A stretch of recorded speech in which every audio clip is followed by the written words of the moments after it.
Hello friends, last video में हमने देखा था वर्क को एक स्टोरी के थ्रू समझने का कोशिश करा था। आज हम लोग उसका कॉन्सेप्ट को देखेंगे। ठीक है, वर्क राइट। तो जनरली हम लोग वर्क किसको बोल देते हैं? अपना डेली लाइफ में कोई भी एक्टिविटी करते हैं, आदर ये फिजिकली हो और मेंटली हो, सबको हम लोग क्या बोल देते हैं कि वो वर्क है, राइट। लेकिन ऐसा नहीं है। देखो कुछ एग्जांपल्स देते हैं, जैसे वॉचिंग मूवीज, ठीक है, standing, having load on your head,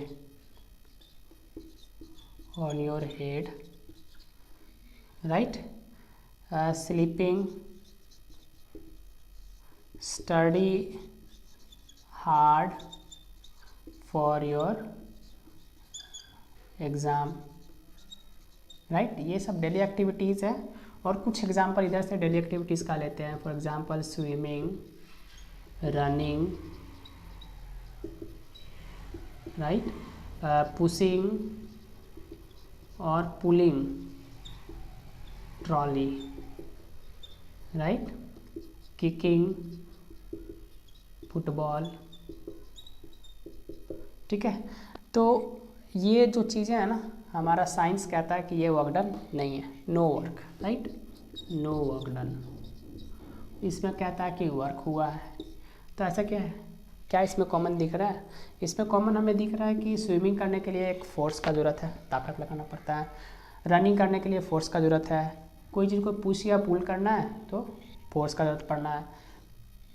kick कर रहे हैं, फुटबॉल को मार रहे हैं तो क्या करना पड़ता है, हमको फोर्स लगाने का ज़रूरत पड़ता है। ठीक है, मतलब एक कॉमन चीज़ जो निकल के निकला वो क्या मिला, मेरे को फोर्स मिला। दूसरा चीज़, जब स्विमिंग कर रहे हैं तो मान लो इस पोजीशन स्टार्ट किया तो एक डिस्प्लेसमेंट होता है, मतलब चेंजेज होता है पोजीशन में, तो डिस्प्लेसमेंट का भी यहाँ कॉमन है। आप देख सकते हो, रनिंग कर रहे हैं तो यहाँ डिस्प्लेसमेंट हो रहा है, पुलिंग कर रहे हैं तो चीज़ों का डिस्प्लेसमेंट हो रहा है, किकिंग कर रहे हैं तो भी डिस्प्लेसमेंट का, मतलब दो चीज़ यहाँ ज़रूरत पड़ा, फोर्स और डिस्प्लेसमेंट का। मतलब दो एसेंशियल कंडीशन है वर्क डन होने का, एक फोर्स एक डिस्प्लेसमेंट, राइट। और उसका कितना ज़्यादा वर्क डन होगा वो भी किन बातों पे डिपेंड करेगा, फोर्स और डिस्प्लेसमेंट। जितना ज़्यादा फोर्स अप्लाई करोगे, जितना ज़्यादा डिस्प्लेसमेंट होगा, उतना ज़्यादा वर्क डन होगा। तो सिंपली हम लोग इसको डिफाइन कैसे कर सकते हैं, वर्क डन को देखते हैं। ठीक है, कैसे डिफाइन कर सकते हैं? The product of force and displacement is work done, simply, right. Product of force and displacement, right. Means मान लो कि ये एक ब्लॉक है, इस पर फोर्स F लगा रहे हो, ठीक है। कुछ देर के बाद ये चल के यहाँ आ जाता है, ठीक है, और डिस्प्लेसमेंट S होता है। तो वर्क डन जो हुआ आपका, वो प्रोडक्ट का बात किया, that is force into displacement के बराबर हुआ। ठीक है, यहाँ से हम लोग इसका SI यूनिट को देखें। अगर SI unit means international system of unit. कोई भी चीज़ को मेजर करने के लिए एक यूनिट होता है, तो इसकी जो SI यूनिट है वो हम लोग देखें कि फोर्स का SI यूनिट क्या होता है, जान रहे हैं, न्यूटन होता है, और डिस्प्लेसमेंट का मीटर होता है, मीन्स न्यूटन मीटर। यही न्यूटन मीटर को जूल भी बोला जाता है। ठीक है, अब अगर पूछा जाए कि एक जूल जो है वो कितना के बराबर है, ठीक है, तो एक जूल जो होगा 1 न्यूटन इंटू 1 मीटर के बराबर होगा। ठीक है, इसको अक्सर एग्जाम में डिफाइन करने के लिए बोला जाता है कि डिफाइन 1 जूल। तो हाउ विल डिफाइन? कोई ऑब्जेक्ट पे अगर 1 न्यूटन फोर्स लगा रहे हैं, मान लो यही ब्लॉक पे 1 न्यूटन फोर्स लगा दिया और ये डिस्प्लेस होके 1 मीटर हुआ, तो 1 न्यूटन 1 मीटर जब लगा तो 1 जूल वर्क हुआ। ठीक है, means when we apply a force of 1 newton on an object displace through 1 metre, then we will say that there is a work done of 1 joule. Okay, इसका CGS unit भी होता है। ठीक है, CGS unit का बात किया जाएगा तो वो होता है अर्ग, राइट। और 1 जूल जो होता है वो 10⁻⁷ अर्ग के बराबर होता है। ठीक, कोई दिक्कत नहीं, आगे बढ़ते हैं। आगे हम लोग देखेंगे इसमें कि ये कैसा क्वांटिटी है। ठीक है, हम लोग दो तरह का physical quantity already we have seen, that is vector quantity और स्केलर क्वांटिटी। ठीक है, वेक्टर क्वांटिटी किसको बोला बच्चा? जिसमें मैग्नीट्यूड और डायरेक्शन दोनों हो वेक्टर क्वांटिटी, और जिसमें सिर्फ मैग्नीट्यूड हो वो स्केलर क्वांटिटी होगा। तो वर्क डन जो है वो स्केलर क्वांटिटी है। ओके, ये स्केलर क्वांटिटी है। ठीक है, तो देखो एक बात समझो, यहाँ work done is equal to force into displacement बोले। फोर्स जो है वो भी क्या है, वेक्टर क्वांटिटी है, और डिस्प्लेसमेंट भी क्या है, वेक्टर क्वांटिटी। तो आप बोलोगे भैया ये दोनों तो वेक्टर है, तो ये वर्क डन कैसे स्केलर हो गया? तो ना यहाँ डॉट प्रोडक्ट हुआ। आप क्लास 11th में आओगे तो इसका डेप्थ में आप पढ़ोगे। ठीक है, वहाँ क्या है कि दो तरह का प्रोडक्ट को सीखना है। ठीक है, एक थोड़ा सा देख लो, एक डॉट प्रोडक्ट होता है और दूसरा जो होता है वो क्रॉस प्रोडक्ट होता है। ठीक है, इसके डिटेल डेप्थ में जो आप 11th में देखेंगे। डॉट प्रोडक्ट में होता है क्या है कि एक रूल है, वेक्टर को वेक्टर से अगर मल्टीप्लाई किया जाए तो आप स्केलर पाओगे। अब यहाँ पे मत पूछना कि स्केलर कैसे हुआ, ठीक है, क्योंकि हम अगर यहाँ सवाल पूछे नेगेटिव इंटू नेगेटिव तो क्या हो जाता था, पॉजिटिव हो जाता था। ये कैसे हुआ आप कमेंट करके मुझे बताएं। ठीक है, ये आप 11th क्लास में पढ़ोगे कैसे हो इसका रूल पे। ठीक है, तो इस पर चर्चा नहीं करते हैं। वेक्टर को वेक्टर से डॉट प्रोडक्ट करते हैं तो वर्क डन जो है वो स्केलर क्वांटिटी है। ठीक है, इतना तो समझ में आ गया होगा। अब हम लोग देखते हैं कि ये वर्क डन जो है वो क्या हो सकता है। नेगेटिव हो सकता है, जीरो हो सकता है, पॉजिटिव हो सकता है, तीनों चीज़ हो सकता है भाई, देख लो। ठीक है, ये केस ले लेते हैं वर्क डन का। पहला केस ये पॉजिटिव हो सकता है। कब पॉजिटिव हो सकता है? ठीक है, मान लो कि ये एक ऑब्जेक्ट है, ओके, इधर से फोर्स आप F लगा रहे हो, ये डिस्प्लेसमेंट S हुआ, इसकी डायरेक्शन डिस्प्लेसमेंट का ये इधर हुआ। तो पहला केस ये है कि अगर फोर्स का डायरेक्शन और डिस्प्लेसमेंट का डायरेक्शन दोनों अगर सेम हो जाए, एक ही डायरेक्शन में हो, तो वर्क डन जो होगा वो पॉजिटिव होगा, पहला। ठीक है, दूसरा आप इसी में देखोगे, एक अलग केस देखिए आप, एक मान लो ये ब्लॉक है, राइट, आप यहाँ से इसको क्या कर रहे हो, खींच रहे हो। ठीक है, तो खींच रहे हो तो फोर्स इधर से लगा रहे हो, ये डिस्प्लेसमेंट इधर हो रहा है। मतलब इसको ऐसे ड्रॉ करें तो यहाँ एक एंगल बन रहा है, ये फोर्स और डिस्प्लेसमेंट के बीच में। तो ये जो एंगल है ना, अगर वो अगर लेस देन 90 डिग्री है, मतलब 90 डिग्री से कम, ठीक है, तो वर्क डन जो होगा हमेशा कैसा होगा, पॉजिटिव होगा। Less than 90 degree means acute angle, याद रखिएगा, इसको गलत मत करना। 90 डिग्री से कम होता है तो एक्यूट एंगल, और जो वर्क डन होगा वो पॉजिटिव होगा। ये पहला केस, पॉजिटिव का केस हो गया। ठीक है, दूसरा नेगेटिव भी हो सकता है। ठीक है, नेगेटिव कब होगा, समझने का बात है। ठीक है, इधर से आप फोर्स F लगा रहे हो, ठीक है, तो ऑफकोर्स ये जो ब्लॉक है वो इधर ही मूव करेगा, इसका डिस्प्लेसमेंट S। दोनों का डायरेक्शन सेम है। ठीक है, यहाँ ध्यान दीजिएगा थोड़ा सा, ये डिस्प्लेसमेंट और फोर्स का डायरेक्शन दोनों सेम है, लेकिन अब जब ब्लॉक आगे बढ़ रहा है तो इसको ना कोई अपोज कर रहा है आगे बढ़ने से। ये अपोज जो कर रहा है एक तरह का फोर्स है, that is called force of friction, right. तो फोर्स ऑफ फ्रिक्शन जो है इसको अपोज कर रहा है, ये सरफेस के वजह से फोर्स ऑफ फ्रिक्शन होता है एक्चुअली। तो फोर्स ऑफ फ्रिक्शन की वजह से इसका डिस्प्लेसमेंट में नेगेटिवनेस आता है, वो वर्क डन जो क्रिएट करेगा वो नेगेटिव वर्क डन क्रिएट करेगा। मतलब जब ब्लॉक एक ही डायरेक्शन में है, फोर्स और डिस्प्लेसमेंट, तो उसका जो वर्क डन नेगेटिव होगा वो फोर्स के चलते नेगेटिव नहीं हो रहा है, वो फोर्स ऑफ फ्रिक्शन के चलते नेगेटिव हो रहा है। आप एक ऐसे समझो इसको, आप कोई चीज़ को धकेल रहे हैं, ठीक है, तो वो चीज़ जनरली पीछे नहीं आता। हाँ, वहाँ अगर टेक्नोलॉजी है, स्प्रिंग है, कुछ लगा हुआ है तो वो जनरली आता है, तो उस केस में तो नेगेटिव होगा ही, डिस्प्लेसमेंट का डायरेक्शन अगर अपोजिट हो जाता है फोर्स का डायरेक्शन तो। लेकिन यहाँ हम बात कर रहे हैं कि ये नेचुरल चीज़ है, फ्रिक्शन की वजह से जो वर्क डन हो रहा है यहाँ नेगेटिव होगा। ठीक है, दूसरा इसी में देख लीजिए, एक स्लाइड है, ठीक है, यहाँ पे एक ब्लॉक है, राइट, ये नीचे जा रहा है, ठीक है, एक बंदा क्या किया, इसको पुल करने का, खींचने का कोशिश कर रहा है, राइट। तो ये जो ना इधर इसका डायरेक्शन इधर है, इसका डायरेक्शन डिस्प्लेसमेंट का डायरेक्शन, ये फोर्स तो ऐसे लगा रहा है, ठीक है। तो ये जो एंगल थीटा जो है ना, थीटा अगर 90 डिग्री से ग्रेटर हो जाता है, ठीक है, मतलब 90 डिग्री से ग्रेटर हो जाता है तो वर्क डन जो हो जाएगा वो नेगेटिव हो जाएगा। समझ में आया? ये दो जो केस हुआ भैया, उसमें फोर्स एंड डिस्प्लेसमेंट जो है 0 के बराबर नहीं है, ये दो केस याद रखिएगा। और तीसरा, 0 जो होगा वो कब होगा, पहला केस अगर फोर्स 0 हो जाए, दूसरा केस डिस्प्लेसमेंट 0 हो जाए, क्योंकि हम लोग क्या देखें, W = F.S। ये देखें ये 0 तो वर्कडन 0, ये 0 तो ये 0, ठीक है। ये तो समझ में आ रहा होगा। अब इससे आगे देखते हैं। तीसरा केस इसमें एक होता है कि एंगल पे भी डिपेंड करता है। यहाँ देखो जो एंगल बात कर रहे हैं ना, theta less than 90 positive, more than 90 negative.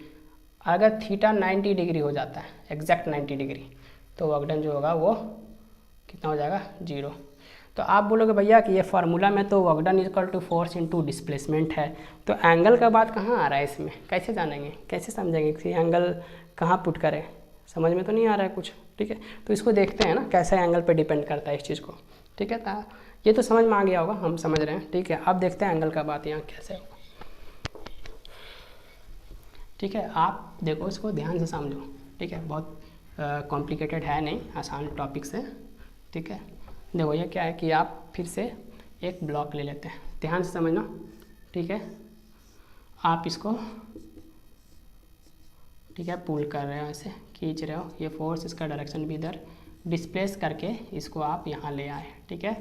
मतलब क्या हुआ कि ये पोजीशन को ए बोले, ये पोजीशन को बी बोल दें, कोई दिक्कत नहीं। मतलब इसके बीच का जो डिस्प्लेसमेंट हुआ वो एस के बराबर हुआ। इसी चीज़ को हम अगर एक डायग्राम के थ्रू बनाने का कोशिश करें तो इसको कैसे बनाते हैं, देखिए ऐसे बनाते हैं।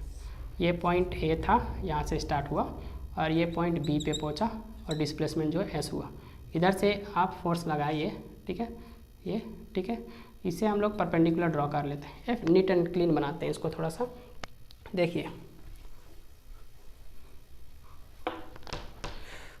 ये, ठीक है। आप ये पॉइंट से शुरू किए, ए और बी पे गए, ठीक है, और थोड़ा सा ये फोर्स लगा लिए आप, ठीक है। इसको परपेंडिकुलर रखिए। ये जो यहाँ बना वो 90 डिग्री बना, एक ट्रायंगल बन गया, राइट एंगल ट्रायंगल, ठीक है। ये 90 डिग्री हो गया। राइट एंगल ट्रायंगल का सामने वाला ये हो गया हाइपोटेनस, ठीक है। और यहाँ से यहाँ जो चीज़ है वो क्या है, डिस्प्लेसमेंट है ना, कोई दिक्कत नहीं, इधर फोर्स है। तो अभी हम लोग क्या देखें, work done is equal to force into displacement, कोई दिक्कत नहीं। इस चीज़ को ना भाई थोड़ा सा समझने की कोशिश करो। ये फोर्स जो है और ये डिस्प्लेसमेंट जो बोल रहे हैं ना, ये डिस्प्लेसमेंट फोर्स पे डिपेंड कर रहा है, ठीक है। तो ये प्रोजेक्शन बोलते हैं इसको, डिस्प्लेसमेंट का प्रोजेक्शन ये वाला साइड का लाता है। तो इस चीज़ को बोल सकते हैं प्रोजेक्शन ऑफ डिस्प्लेसमेंट,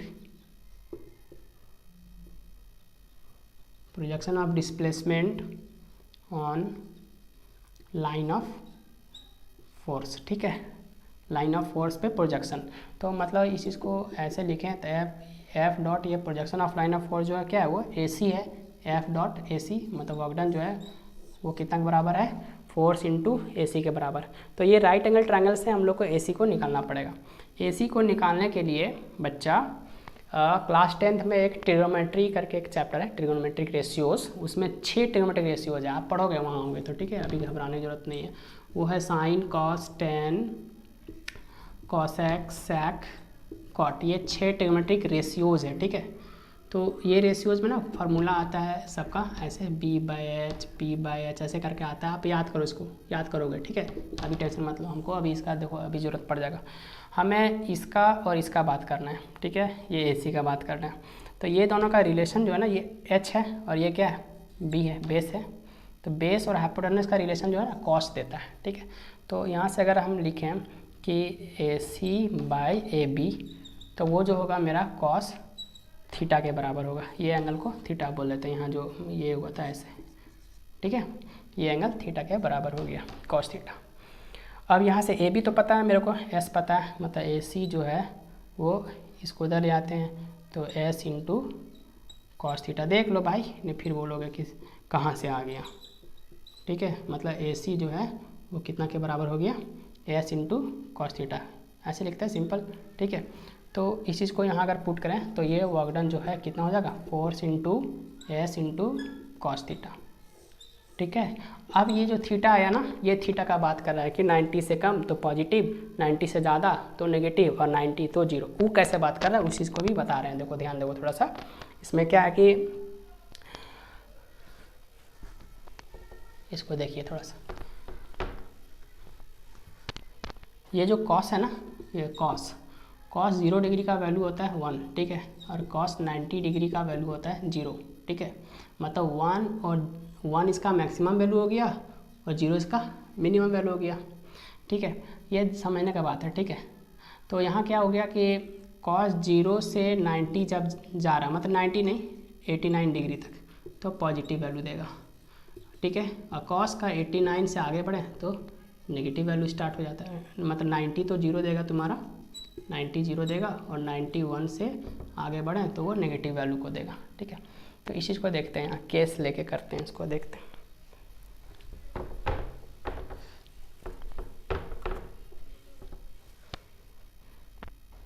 ठीक है, तो केस 1 जब थीटा जो है वो 0 डिग्री हो जाता है, ठीक है, थीटा 0 डिग्री हो जाता है तो वर्क डन जो है F dot S cos theta that is force into displacement into cos 0, cos 0 का वैल्यू होता है 1, अभी याद रखना। तो ये हो गया वर्क डन 0, मतलब इस केस में मैक्सिमम वर्क डन पॉजिटिव, ठीक है। दूसरा केस, केस 2, अगर थीटा हो जाता है 180 डिग्री तो कॉस 180 का वैल्यू जो होता है ना भाई मेरे, वो होता है -1, ठीक है, याद रखना। तो वर्क डन जो हो जाएगा वो -fs के बराबर होगा। बैठा लेना, इसको सॉल्व कर लेना, सब चीज़ हम ही नहीं करें, ठीक है। ये हो गया। तीसरा केस जो है वो केस 3 हो जाएगा, वो क्या है, थीटा जो है वो 90 डिग्री लेते हैं, तो वर्क डन जो होगा एफ डॉट एस कॉस 90, ठीक है।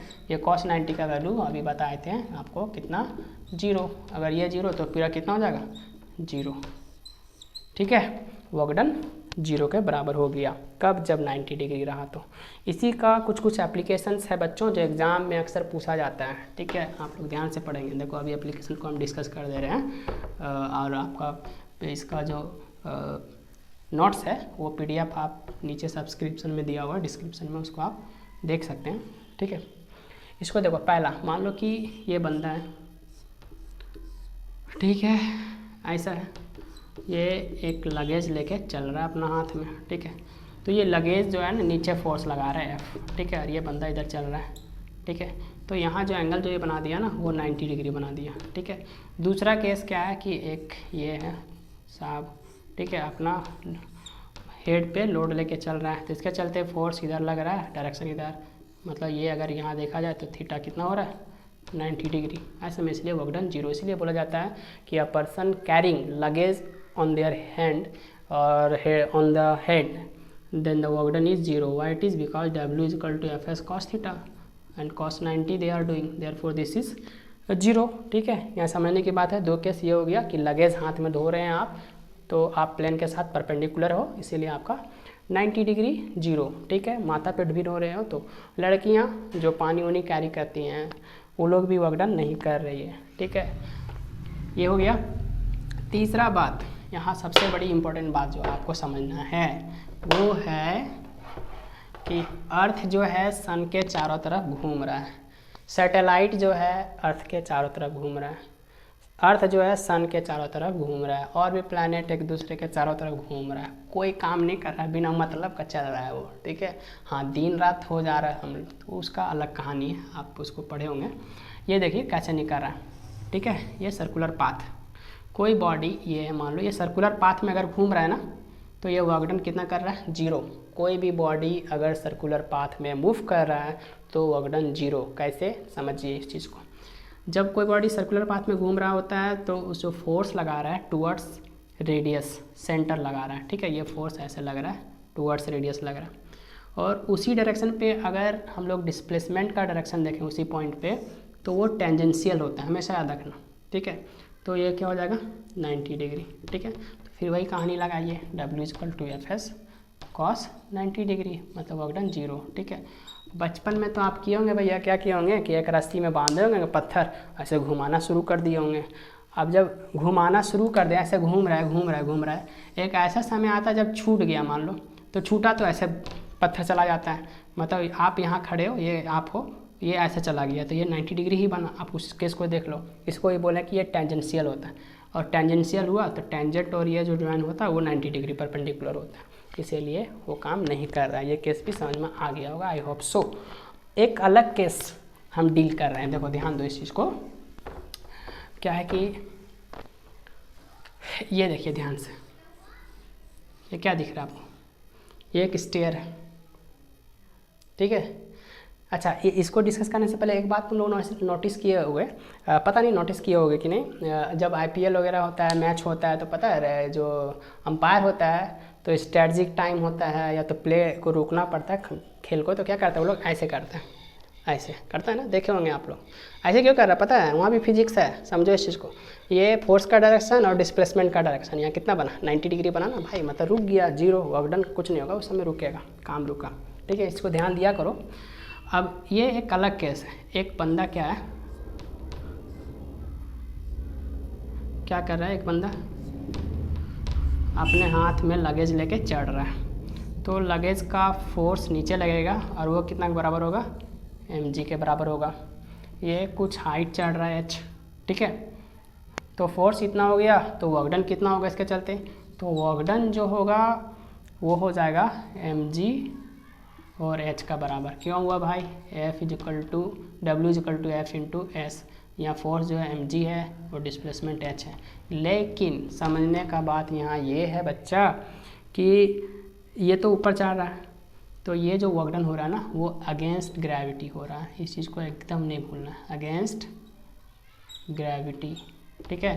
अगर इस चीज़ को ऐसे नहीं लिखते हैं तो हम लोग लिखते हैं work done is equal to minus GH, और ये नेगेटिव वैल्यू इंडिकेट क्या कर रहा है, अगेंस्ट, ओके, मतलब ये नीचे खींच रहा है लेकिन उसके ऊपर हम लोग जा रहे हैं, अगेंस्ट कर रहे हैं, इसलिए पॉजिटिव लेंगे, we have to write here against gravity.